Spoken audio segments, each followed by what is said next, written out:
Hello again. I'm not in my laundry room anymore, so at the new studio. I'm working on the lighting still.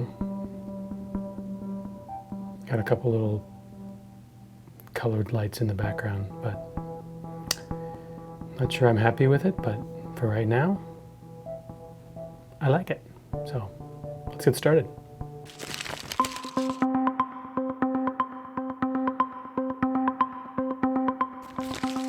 Hello, and welcome to another episode of Cybersecurity 101.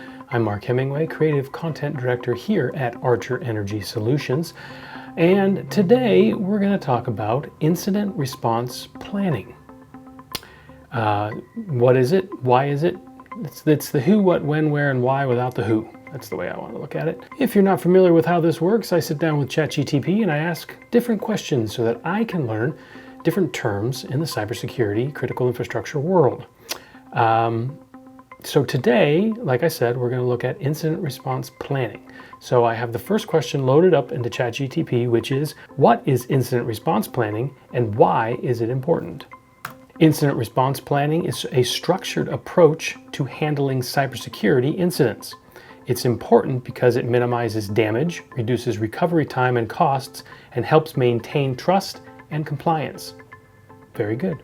So you got to have a plan in place so when something goes bad, you know what to do. Continuing on with our what theme when you were dealing with cybersecurity, what are the type of incidents that we're looking for? So what are the common types of cybersecurity incidents that organizations plan for? All right, we got a little list here. So the common types include malware infections, phishing attacks, ransomware, data breaches, insider threats, denial of service attacks or DOS attacks, unauthorized access, and zero-day exploits. All right, we've talked about I think we've talked about every single one of those on here, so we should be familiar with those. So we got a plan for those. You got to know what to do if one of those things happens. All right, when you're putting together an incident response plan, what do you do? So what are the key phases of an incident response plan? All right, the key phases are, number 1, preparation, number 2, identification, number 3, containment, number 4, eradication, number 5, recovery, and number 6, lessons learned. Because when you're all wrapped up and you've gone through it, the good thing is you need to then make notes and know what you did that you didn't have originally planned when you went into it, because it's never going to go the way you think it's going to go. That's for sure. Nothing ever does. Well, I stand corrected when I said there was no who and there was only the what, when, where, and why. So here we go with the who. Who should be involved in developing and executing an incident response plan? All right, the key roles include the IT security team, the incident response team, I guess that makes sense, or the IRT, executive leadership, legal counsel, HR, public relations, and third-party vendors if applicable. Okay, so those are the key people that should be involved when you're putting together an incident response plan. All right, how do we know that we're in the middle of an incident? How do we know something bad's happening? How do we know there's a ransomware attack?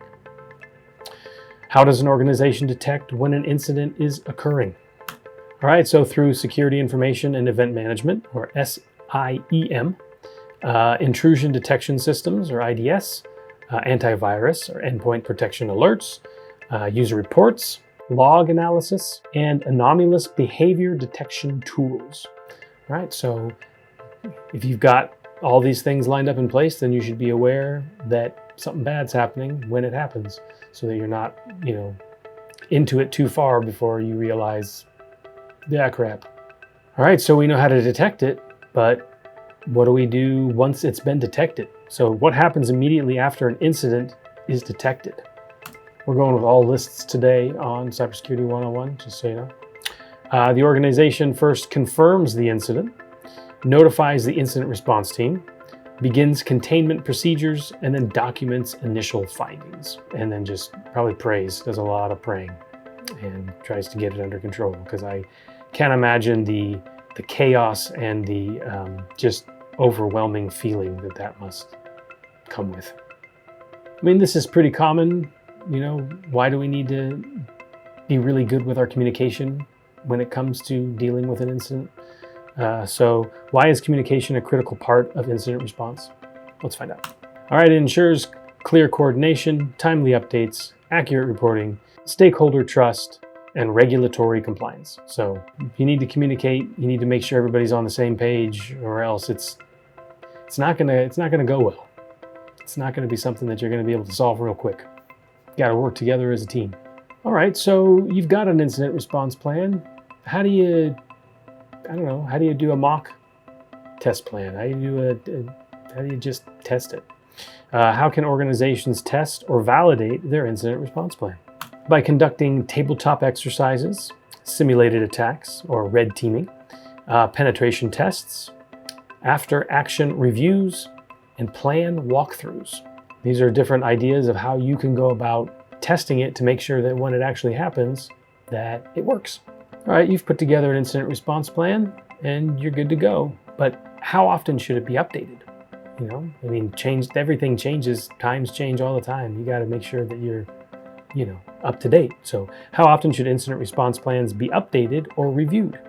At least annually. Okay, so once a year, or after major incidents, audits, or system changes. So if there's any type of change in the way things are run, you need to update that so that it's in there. It's part of the whole procedure. Of course, after an audit, you learn all the different things that you're either doing correctly or you're not doing correctly. All right, I feel like this has been a pretty insightful Cybersecurity 101. I feel like I've learned a lot today about incident response plans. And as I like to wrap up every episode, I just want to know if there's a real life incident that has occurred that has involved, in this case, an incident response plan. So what is a real life incident that involved an incident response plan? So the WannaCry ransom attack in 2017, organizations used incident response plans to contain the spread. Okay, so it worked. That's good. Recovery systems and notify affected parties, minimizing damage and downtime. There you go. A reason why you should use it, because it worked. Ta-da! Anyway, all right. Well, thank you so much for joining me on another episode of Cybersecurity 101. I hope you learned a lot about incident response plans today. I know I did. Hey, tune in, keep looking for us for more episodes of not only Cybersecurity 101, but on targets, direct connects, and critical insights. Keep an eye out for all those videos that we do, and you can check those out on our YouTube channel at ArcherU. And also don't forget to follow us on our social medias, Facebook, Twitter, and LinkedIn. Thanks again for tuning in. I appreciate it. If you, for any reason, need more information from Archer, you can find our link to our website and our phone number to contact us right on the bottom of the screen here. Yeah, reach out. These guys know what they're doing. They can help you and they can protect you in times of crisis. Or get ahead of it before the crisis happens. So anyway, thanks again for joining me, and I'll see you next time. You can catch new episodes every Thursday. Follow us on YouTube at ArcherU. Like, subscribe, and click the bell notification to be notified when a new episode has been released. Is there a question or a topic you'd like Mark to address on an upcoming episode of Cybersecurity 101? Leave them in the comments below and check back in every Thursday for a brand new episode.